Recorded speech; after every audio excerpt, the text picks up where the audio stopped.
ఇప్పుడు తెలుగు రాష్ట్రాల్లో సంచలనం రేపుతున్నటువంటి మౌనిక హత్య కేసు. విశాఖపట్నం గాజువాకలో కీర్తి ఎన్క్లేవ్ ఎల్బీ నగర్ అపార్ట్మెంట్లో జరిగిన ఈ సంఘటన ఇప్పుడు ప్రతి ఒక్కరిని కూడా భయభ్రాంతులకు గురి చేస్తుంది. ప్రశాంతంగా ఉండే అపార్ట్మెంట్, అసలు ఎవ్వరు కూడా ఒకరితో ఒకరికి సంబంధం లేకుండా, ఎటువంటి ప్రాబ్లమ్స్ లేకుండా జీవనం కొనసాగిస్తున్నటువంటి అపార్ట్మెంట్లో ఒక్కసారిగా తీవ్ర కలకలం. రవీంద్రాని నేవీలో టెక్నీషియన్గా విధులు నిర్వహిస్తున్నటువంటి ఆ ఉద్యోగి ఇంట్లో బాడీ పీసెస్ అన్నీ కూడా ఉన్నాయంట. ఒక మహిళని అత్యంత దారుణంగా హత్య చేసి ఫ్రిడ్జ్లో పెట్టాడంట. ఈ నోట ఆ నోట అంట.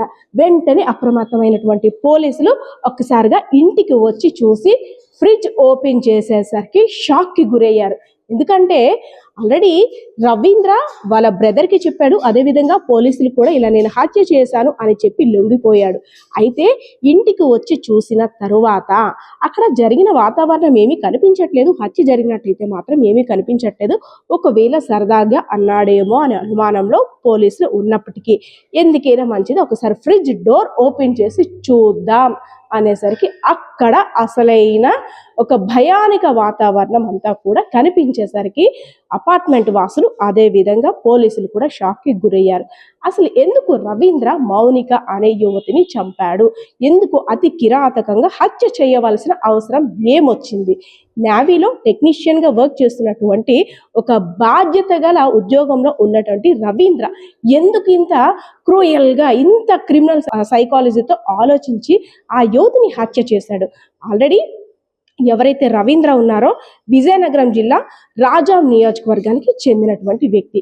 సో నేవీలో ఉద్యోగం వచ్చిన తర్వాత విధి నిర్వహణలో భాగంగా విశాఖపట్నం గాజువాకలో ఉన్నటువంటి ఈ కీర్తి ఎన్క్లేవ్ ఎల్బీ నగర్లో ఉన్నటువంటి కీర్తి ఎన్క్లేవ్లో 102 ఫ్లాట్లు అయితే మాత్రం అద్దెకి నివసిస్తున్నాడు. సో ఆల్రెడీ ఒక మహిళతో వివాహం అయిన తర్వాత తన భార్య ప్రెగ్నెన్సీ టైంలో పుట్టింటికి వెళ్ళిన తర్వాత వేరే యువతితో ప్రేమాయణం నడిపించాడు.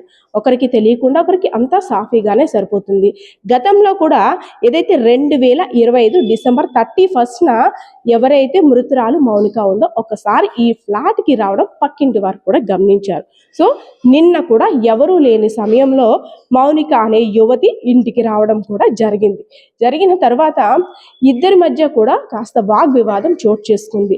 అంటే డబ్బుల విషయం కావచ్చు, లేదంటే నన్ను ప్రేమిస్తున్నావు, ఆల్రెడీ నీకు పెళ్ళి అయింది, ఆ విషయం దాచావనో, ఇంకా ఇతరత్ర కారణాల వల్ల కావచ్చు.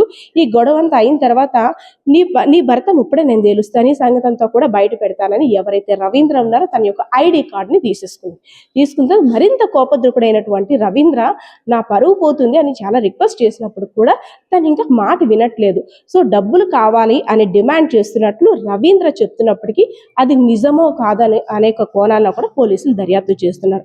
అయితే అక్కడ జరిగిన పెనుగులాట కారణంగా క్షణికావేశంలో కావచ్చు, లేదంటే ముందు నుండి కూడా ఒక ప్లాన్ చేసుకున్నాడో ఏమో తెలియదు, కానీ అతి కిరాతకంగా తను చంపేసి తలని వేరే ప్రాంతంలో పడేసి, అంటే ప్రస్తుతం మనకున్న సమాచారం ప్రకారం అడవివరం ఏదైతే సింహాచలం దగ్గర ఉందో అడవివరంలో తల భాగాన్ని అక్కడ కాల్ చేసినట్లు కాస్త అంటే ఊహాగానాలుగా వార్తలు వినిపిస్తున్నాయి. అదేవిధంగా కొన్ని బాడీ పార్ట్స్ని అయితే మాత్రం ఫ్రిడ్జ్లో కింద ఉన్న ట్రేలో మాత్రం పెట్టేశాడు. సో ఇదంతా జరిగిన తర్వాత తన బ్రదర్కి ఈ విషయాన్ని చెప్పాడు. మనకి పక్కనున్న నైబర్స్ వాళ్ళు చెప్తుంది ఏంటంటే, నిన్నంతా కూడా ఒక సైలెంట్ అట్మాస్ఫియర్లో ఉంది, మేము మా పనిలో ఉన్నాం, అయితే ఇదంతా కూడా ఇండస్ట్రియల్ ఏరియా అవ్వడం వల్ల ఎటువంటి నాయిస్ కానీ అసలు ఏమీ వినపడలేదు, మేము ఎవరింట్లో వాళ్ళు ఉంటాం కాబట్టి ఒకరినొకరు ఎప్పుడు పట్టించుకోం. అయితే నిన్న ఆ ఇన్సిడెంట్ జరుగుతున్న టైంలో కుక్కలు మాత్రం, మా ఇంట్లో ఉండే డాగ్ మాత్రం చాలా గట్టిగా అరుస్తుంది. సరే వేరే కొత్త వాళ్ళు ఎవరో వచ్చారేమో దానికోసం అరుస్తుందానేమో అనుకున్నాం, కానీ ఇంత దారుణం జరుగుతుందనేది అనుకోలేదు. అయితే సమాచారం తెలుసుకున్న తర్వాత పోలీసులు ఎంట్రీ ఇచ్చిన తర్వాత ఈ ఇల్లు ఏదైతే ఉందో అనవసరంగా ఈ గేట్స్ ఇవన్నీ మళ్ళీ బ్రేక్ చేస్తే కాస్త ఇబ్బంది అవుతుంది, కాబట్టి ఒకసారి లోపలికి వెళ్ళే ప్రయత్నం చేద్దాం అనేసని మనం చూడొచ్చు. అక్కడ ఒక కిటికీ ఉంది, మనం ఆ పక్కింటి కిటికీని చూసినట్టయితే దానికి గ్రిల్ ఉంటుంది. ఏదైతే గ్రిల్ ఉందో అలాంటి గ్రిల్ని ఇక్కడ కట్ చేసి వెల్డింగ్ ద్వారా కట్ చేసి ఒక పర్సన్ లోపలికి వెళ్ళి లోపల ఉన్నదంతా కూడా చూసేసరికి అసలు నార్మల్గా ఉంది, అసలు ఏమీ కూడా జరగనట్టు కూడా ఉంది.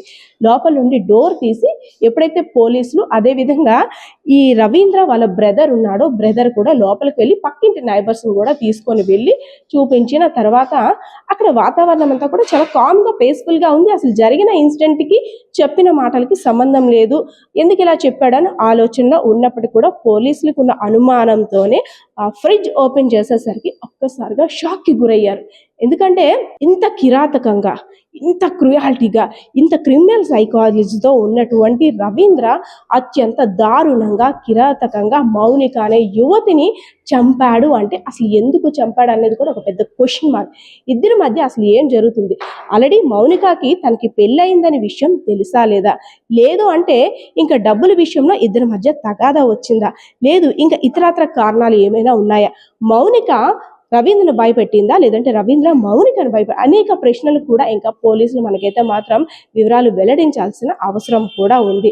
అంతేకాకుండా ఒక్కసారిగా ఈ ఘటన జరిగిన తర్వాత ఈ అపార్ట్మెంట్ వాసులంతా కూడా ఉలిక్కి పడ్డారు, కాస్త భయభ్రాంతులకు కూడా గురవుతున్నారు. ఎందుకంటే ఎప్పుడూ జరగని సంఘటన ఒక్కసారిగా మా అపార్ట్మెంట్లో జరిగింది.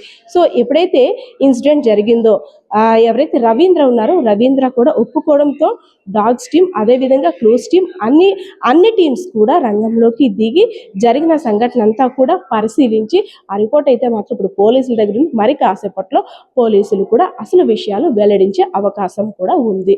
సో ప్రస్తుతం ఇక్కడ ఉన్న అప్డేట్ అయితే ఇది. కెమెరా పర్సన్ బాలకిషోర్తో పద్మ, ఐడ్రీ మీడియా, విశాఖపట్నం.